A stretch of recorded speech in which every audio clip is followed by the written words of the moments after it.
for every relationship I've ever been in, there's probably a different reason. Okay. So I didn't like the way he breathed. Sure.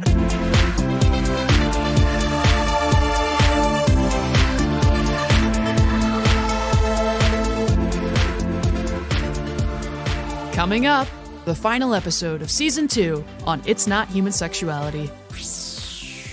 Really, you probably should just be alone for a while. My personal opinion is if you feel bad more often than you feel good, then you might consider ending that relationship. Oh, like a cat playing with their food, right? That's just horrible. Because sometimes you feel it so deep right here. You don't get to say, oh, look, I'm back, I'm happy again. Because deep, dark times at night when you're sitting in that big bed by yourself and you're constantly reminded of the emptiness in that situation. There are reasons that you're doing this right here and right now. And those reasons aren't going to change a week from now when you're sad and missing that person. Mandy, Betsy. this is episode 7. It's our last episode of season 2. Our last episode? Yes. Already? I know. Yep. Well, I'm Dr. B. And I'm Mandy Johnson. And you're listening to It's Not Human Sexuality, episode 7. Of season 2. Yep. And what are we talking about today? Today we're going to be talking about when relationships end. Yep.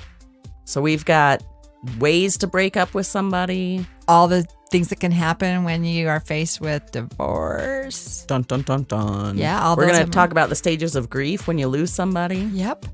It's all there. Let's get started. Let's do it. So, you handed me that article on how to break up with somebody gracefully, right? Yes. I think there's 10 steps, right? There are 10 steps. So, but before we get into that, we should probably discuss some of the reasons relationships end. My goodness, Betsy, there are so many reasons relationships end. Some of them are not real happy. No. Yeah. Like death of a partner. Yeah, that's not very happy at all. It's not very happy at all.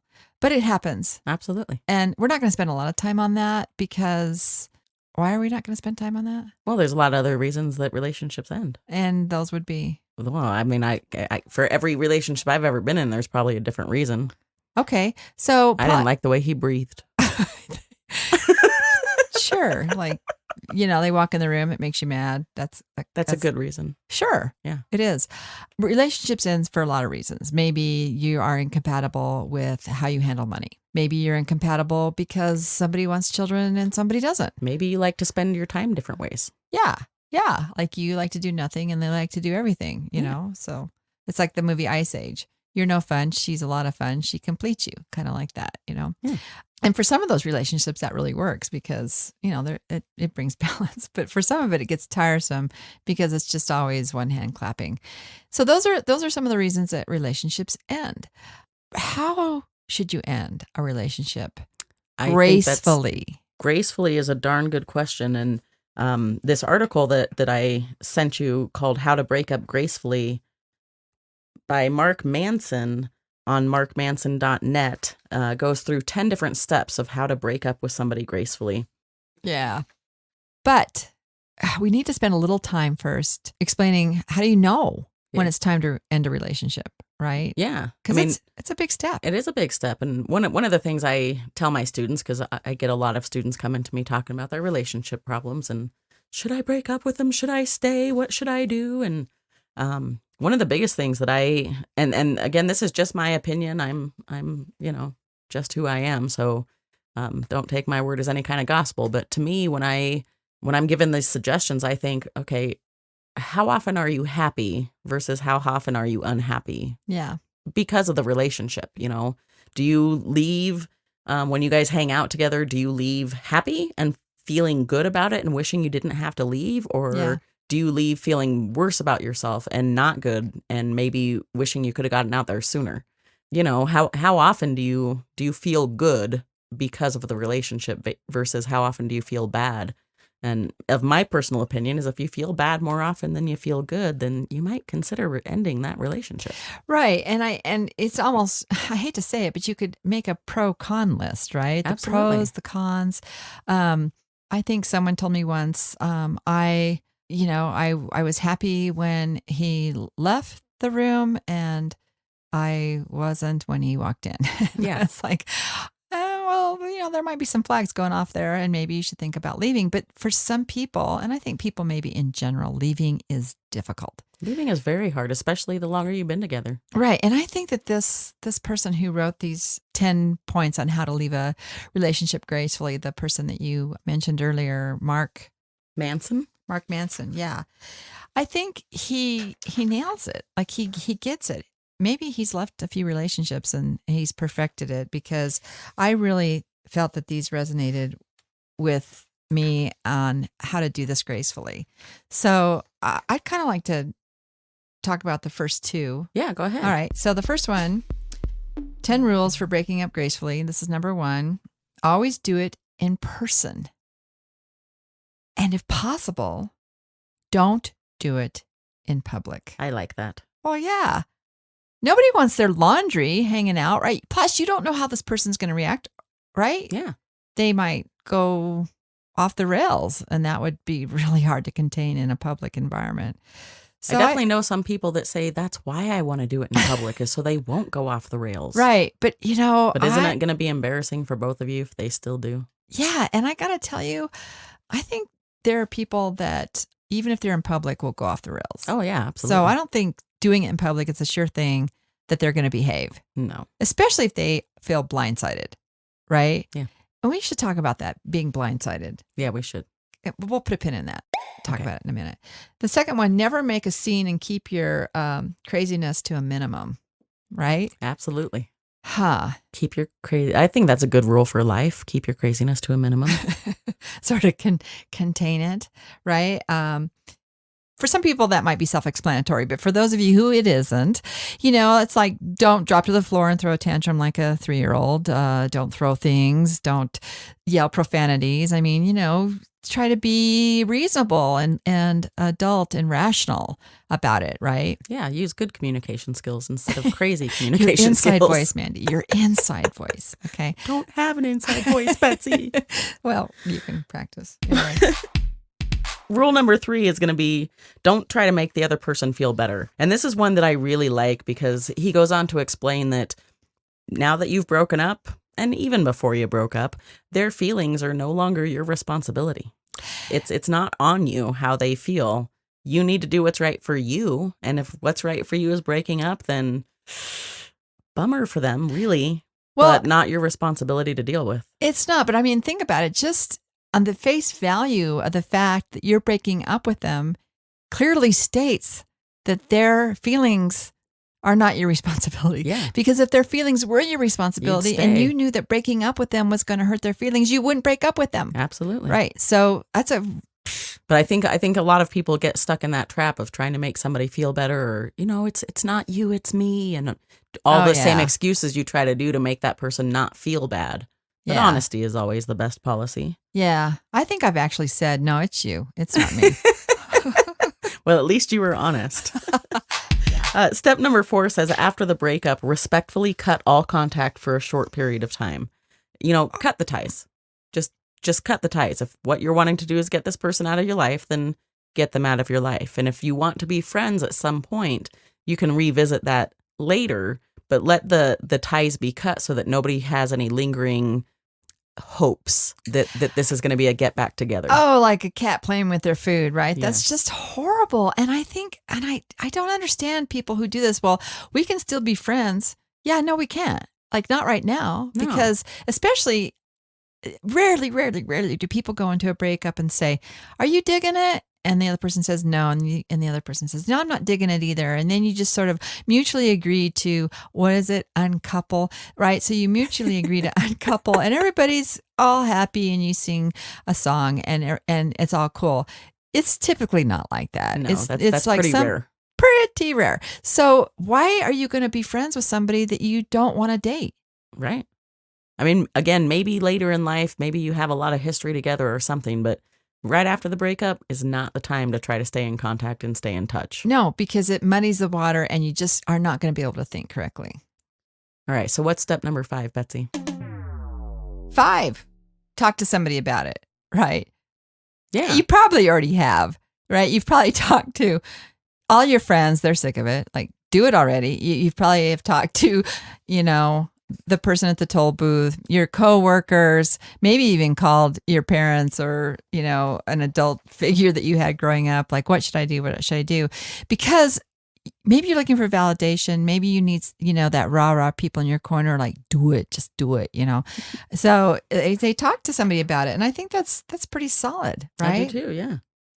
Because they're maybe going to help you phrase it better, right? You don't want to go off the rails like we Absolutely. said earlier, and in right? some cases, maybe they're going to help you see that you don't actually want to break up, but you're angry right now. Oh, yeah. And Talk that you off need, the ledge. Yeah. Because sometimes you feel it so deep right here. Yeah. But it's not what you really want in the end. And sometimes the friend can help you realize that. Yeah. Or maybe they help you realize that, you're not just mad. This time it's over. Yeah. Either way, talk to somebody. Talk to somebody. And 6, allow yourself to be sad, angry, upset. Don't judge or blame anyone. I think when a relationship ends, and like we talked earlier, you're going to do that pro-con list maybe or whatever. You might get into this feeling of it's time to kitchen sink, right? You know what I mean when I say kitchen sink? I do. So kitchen sinking is like, and you remember 4 years Throwing ago, everything and like you left the pillow on the floor, and I tolerated that, and you know what I'm saying? Yeah, Don't do that. No. And so try to not do that. Try to just be calm and resolved, and blame isn't going to help you get through the breakup. Blaming somebody isn't going to help you break up with that person. It's not going to make the conversation easier. And in real life, every breakup involves 2 people. It does. But let's be honest here. I mean, sometimes, in your head, it helps to blame. Oh, absolutely. So, because it kind of gets you past that. But you just don't do it openly. You just don't have to voice it. No, it's that inside voice. Yes, that is the deep inside voice that you don't let come out. No, because blame is ugly. Like, blame is just, you were never there for me. I did all the work. You scalped me for money. You were an emotional abyss. I blame you for me losing my job. I quit my job and traveled across the country for you. That's blame. I mean, that's ugly. I mean, there's no accountability. It's like Mandy was saying, there's 2 people in this relationship. Blame is what you do when you vent to your friends. Yeah. Blame is not what you do when you're doing the breakup. Well, yeah. Like the previous episode where we talked about that little excerpt for New Year's, like how to ruin a relationship in 7 steps. Yeah. Congratulations. You've ruined another relationship, and now you can badmouth this person to all your friends and blame it on that person because you took no responsibility for the relationship. Yep. So step number 7 is to recognize that the breakup itself is a sign of your incompatibility and you're both better off. And that one just reminds me of the book. It's called A Breakup Because It's Broken. Oh, yeah. Where the whole thing just goes through like, remember why you broke up. Don't 2 days later try to feel regret and get back together with them just because you're feeling lonely. Mm-hmm. And just realize that there is a reason. So there's an episode of How I Met Your Mother where after they break up with somebody, the main character, Ted, he likes to write a letter to himself the same day that he breaks up with somebody so that if he starts getting feelings of wanting to get back together with them, he can open this letter and it says, "Dear Ted, remember these things." And I think, I although it was a funny thing in a sitcom, I think there's some merit to that, to realizing that there are reasons that you're doing this right here and right now. And those reasons aren't going to change a week from now when you're sad and missing that person. Right. Maybe I shouldn't have laughed, but really, I think that's a great idea. It's probably the equivalent to Dear Diary. Yeah. Right. And so there's a lot of merit to that. I think there is. It's reflecting on what went wrong, and maybe it'll help you grow in your next relationship as well, like looking at that letter and realizing what happened. And what you don't want to repeat, Absolutely. Right? Because those who ignore their history are condemned to repeat it. Gosh, I've never seen that before. Okay. Step number 8 is to invest in yourself. So after a breakup, one of the best things, especially according to this guy, that you can do is to just do some self-growth and not wallow in the pity of this breakup, but to expand who you are and maybe try something new, make some new friends or spend time with friends that you have not spent as much time with since your relationship. But to invest time in yourself, to making yourself a better person so that you come out of it stronger rather than weaker. Well, sometimes one of the best things I think people can do for themselves after a breakup is exactly that. Really, you probably should just be alone for a while. You shouldn't jump into another relationship. You shouldn't, the rebound thing, right? Yeah. Well, there's a lot of truth to that. The rebound thing is there's just maybe it's not fair really to the person you're rebounding with, right? Yeah. And it's not fair to you because you really haven't taken time to reflect and do that personal growth.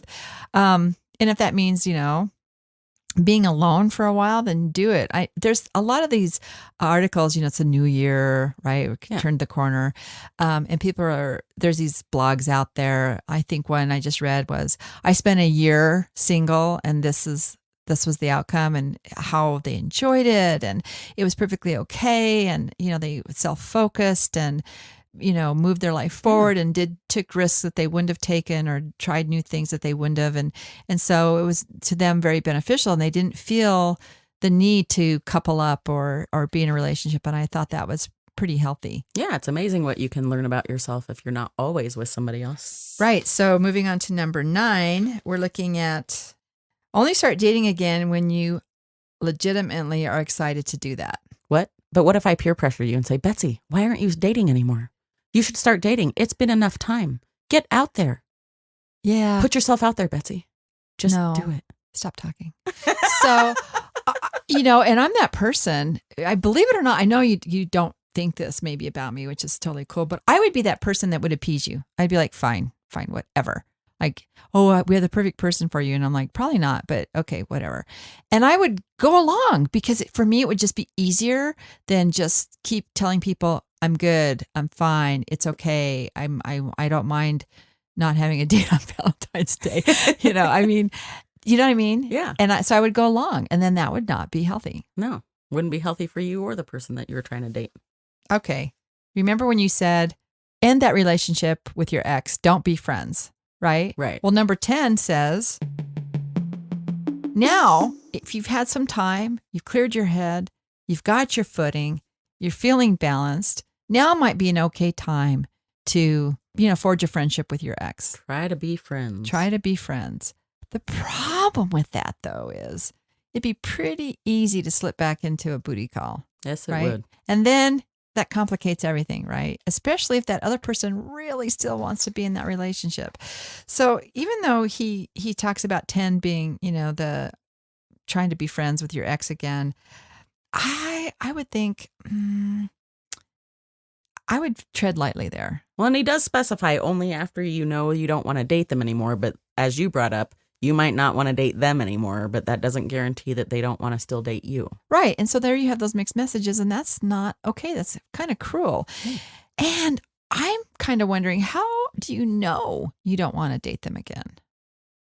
You might not know that until you start spending time with them. Then whoops. And then you go, oh yeah, I grew feelings again. I remember why we broke up.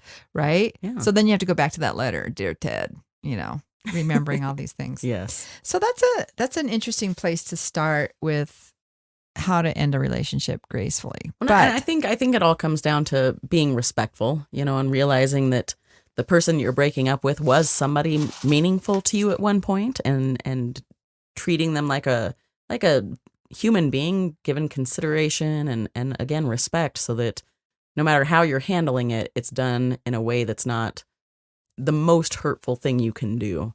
There's that episode of Sex and the City where she gets broken up with on a Post-it note. Oh, no. Or through a text. Oh, no. Yeah.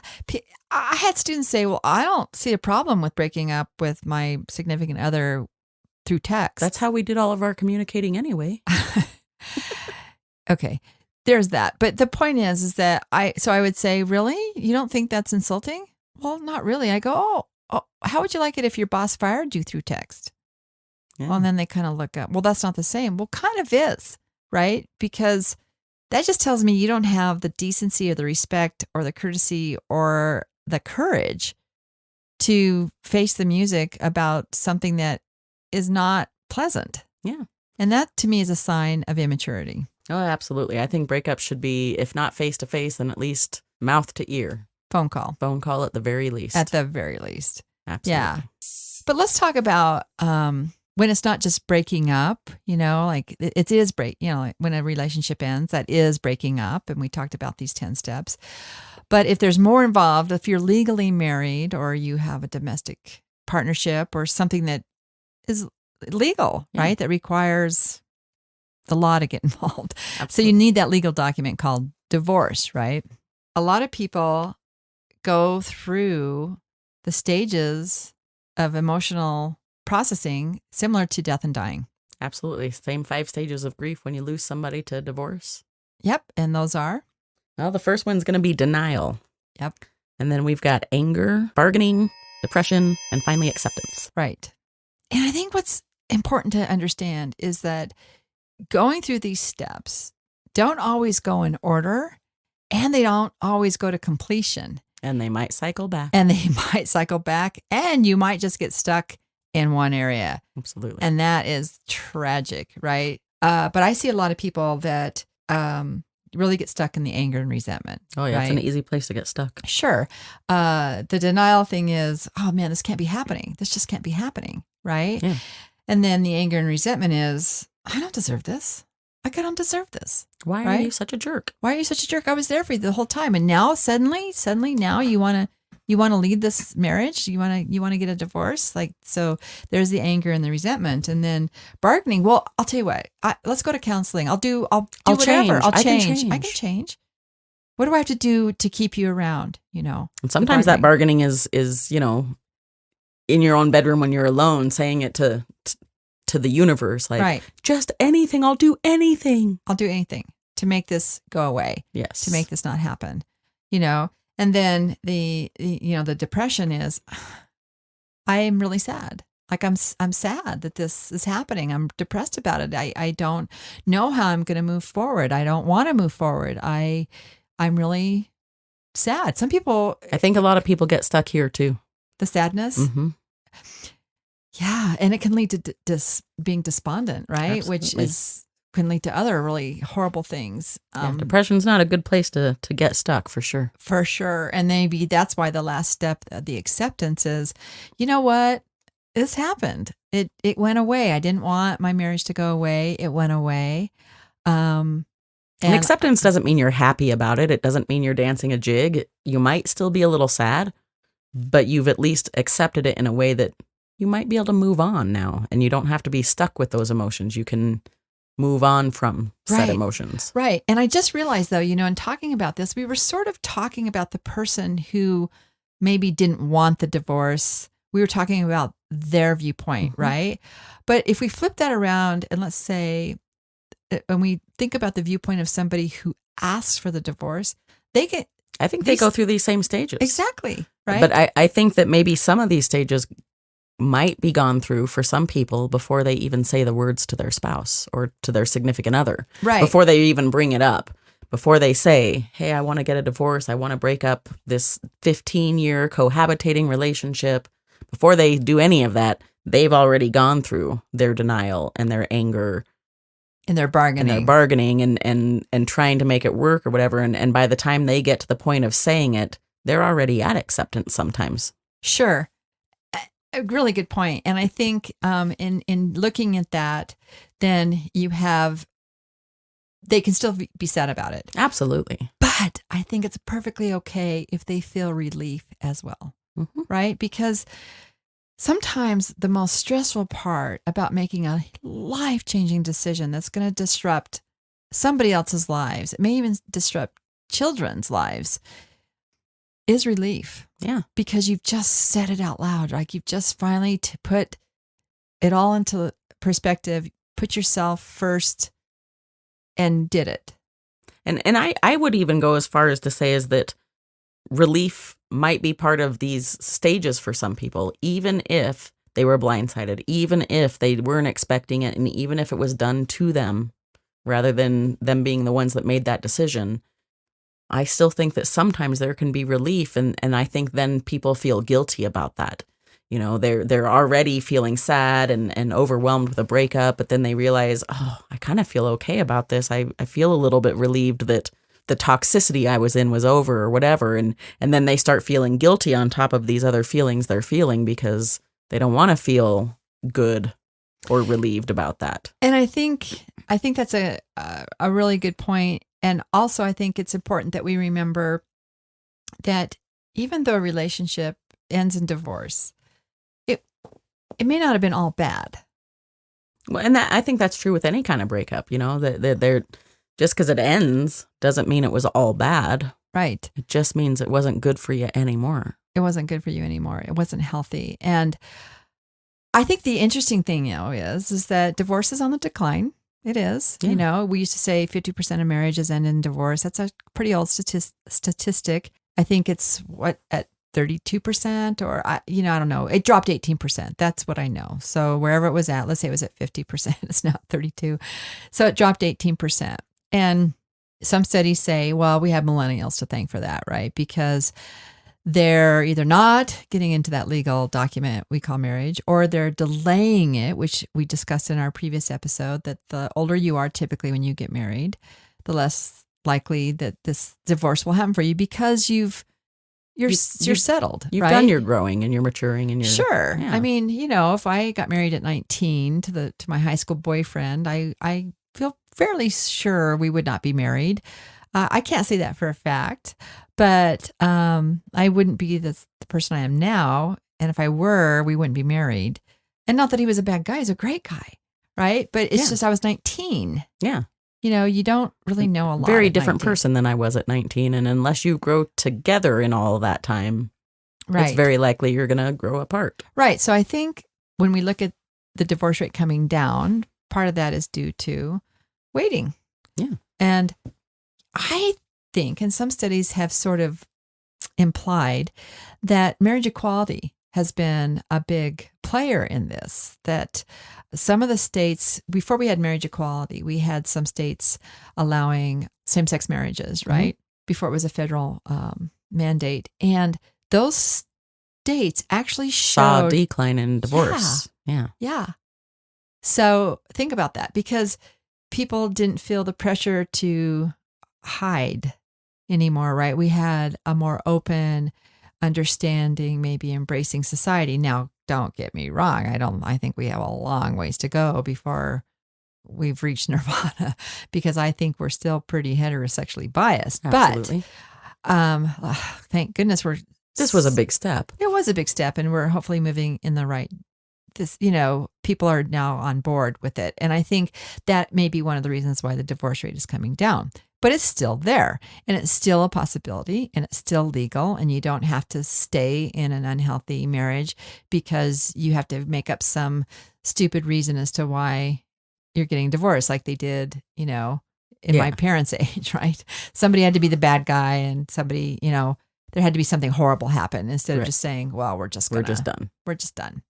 But what if there are kids involved? That makes it a lot more complicated for sure. And that's true whether you're married or cohabitating or whatever.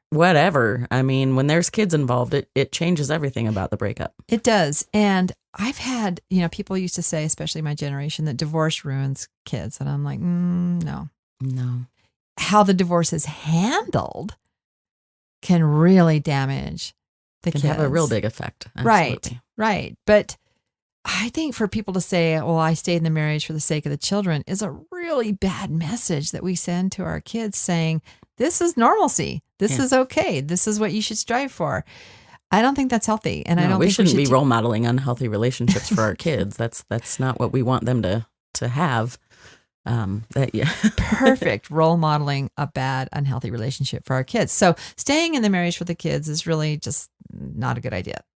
But well, I do think it's interesting because I've never ended a marriage with kids, but I've definitely ended relationships with kids. And, we were just talking about the steps to breaking up gracefully and not being friends with your ex. But when there's kids involved, suddenly that piece of things has to change because you might not be friends with them, but they still have to be a part of your life. You can't, unless there's something like abuse going on where they're, where you're truly cutting ties and they're not allowed to see the kids or something to that effect. If there's kids involved and both the partners are still available, you have to make each other part of each other's lives. You can't just cut ties the way you would if there weren't kids involved. And you have to try to at least maintain some friendliness so that you can get along when you do kid exchanges or when you have the birthday parties or any of those things. The weddings. The weddings. Yeah, but I don't think you have to maybe you don't have to be friends, but you do have to be Civil. cordial and civil. And that's what I'm talking about, affecting the kids. If you play the kids in the middle, if you're using your kids as a sounding board to badmouth their parent, their dad or their mom, these things are damaging. Yeah, because they love you both. They love you both, and they want you to be. They don't want to be that. They don't want to have to console you, right? Pick sides. It's just not okay. And so I think that divorce can be done amicably. It can be done professionally. It can be done smoothly to where the kids, are going to be okay. I hate to say it, the more common divorce became, the less stigmatized these kids were in school, right? Yeah. I seriously, I graduated in 1978, and I can tell you that when, especially in a small town, when a friend or some kid you knew in school, you found out, everybody found out that their parents were divorcing. I know. It was horrible. Like, they felt ostracized and damaged or something. It was just really horrible. Oh, really? You have a blended family now, or and now it's like, oh, you don't have a blended family, So I think we've come a long way, maybe in that regard. I don't think it's a good idea necessarily to just say, oh, we should do it because we can. I think there are a lot of marriages that can be saved. Yeah. But I think there are some that need to go away. Mm-hmm. And that's why we have these laws. So divorce, it can be done tactfully. And I'd say if it can't be, get a mediator. Yeah. Yeah. And maybe you should anyway. Because, just saying. So you don't, have all your craziness come out at once. Don't make a scene. Don't show you're crazy. Yeah. So what about losing a partner to illness, to death? Unfortunately, not all relationships end because of somebody. Okay, like, it's not always somebody's choice. And we were talking about the 5 stages of grief. Death and dying. And of course, one of the ways to lose a partner is the death of a partner, right? Obviously, that would be horrible, especially if you had what you consider to be a happy, joyful relationship, whether it was cohabitating, legal marriage, whatever, And I think it's important to acknowledge that this leaves a lot of people reeling. This is why Kubler-Ross came up with these stages, right? Yeah. And I don't think we should discount that. I don't, people are really sad. I've had students younger than me who've lost their partner to an accident, or to cancer, and they had young kids, right? And so you think, how are they doing that? Like, I try to imagine being in their place and thinking how hard that would be. I think people might be quick to say, "Oh, you're young, you'll find love again," and they're thinking, "What? That was my love." I don't want to talk about that right now. I need to grieve. I need to be here for my kids. I need to be the strong one when they really need somebody to lean on. And hopefully they have a system around them to do that. But those steps, those steps of death and dying are very, very real. And maybe they work through that and they get to acceptance, right? This is it. This is what I've been dealt. I've lost my partner. I feel robbed, but I have to move on. I have to be present, Because unfortunately, reality dictates that this will happen and this will end a lot of people's relationships. Yeah. Well, I think the important thing to remember about losing a partner to death is that people don't want to talk about it, right?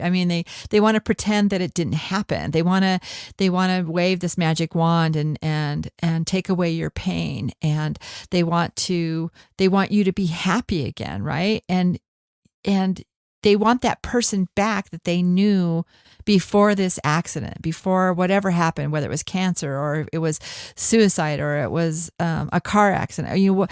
They want that person back in their life to be whole again.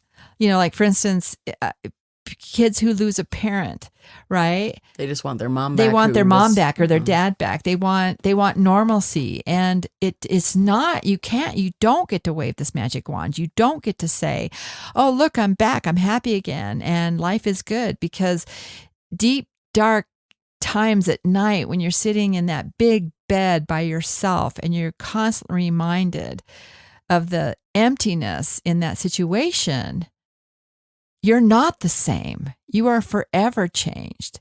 And I think it's really hard for people to accept that about your life, right? Would you agree with that? I would, yeah.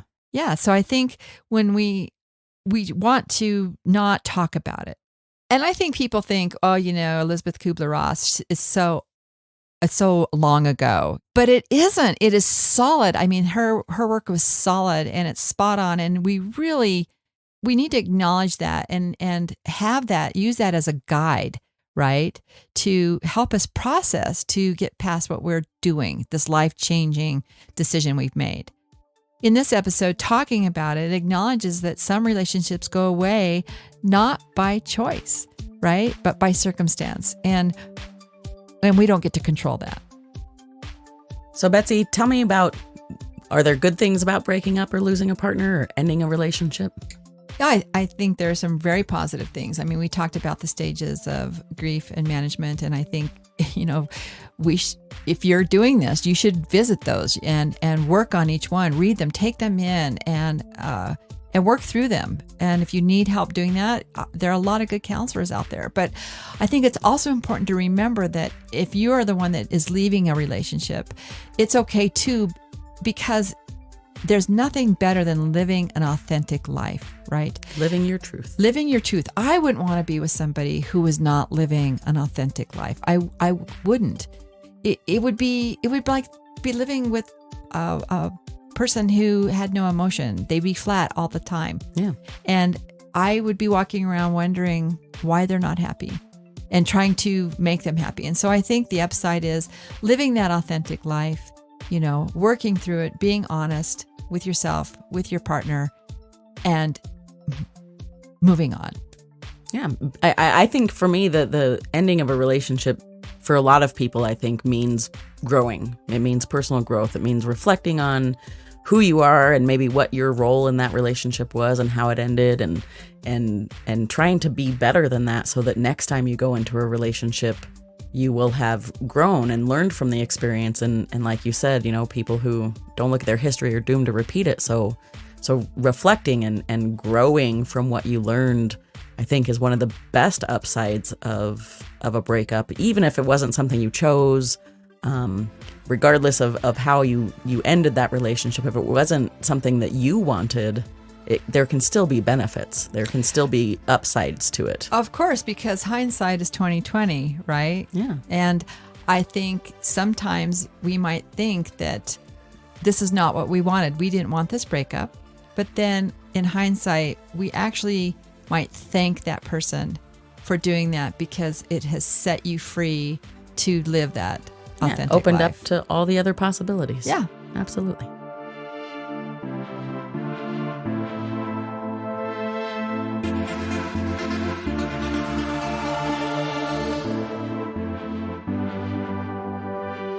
I hope you've enjoyed this episode. It's an important one. We have to talk about real things and real topics, and they're not always happy, but they are always real. And we hope that helped you see that, and maybe you took away some stuff that was beneficial for you. So this is Dr. B. And Mandy Johnson signing off. Yep, season 2. It's a wrap. Thanks for listening. It's Not Human Sexuality is created in support of the Colorado-based nonprofit Look Both Ways, whose mission is to improve the lives of youth by imparting the knowledge and skills necessary to make informed decisions about their reproductive health. All content is created by reproductive biologist Dr. Betsy Cairo and human sexuality education teacher Mandy Johnson.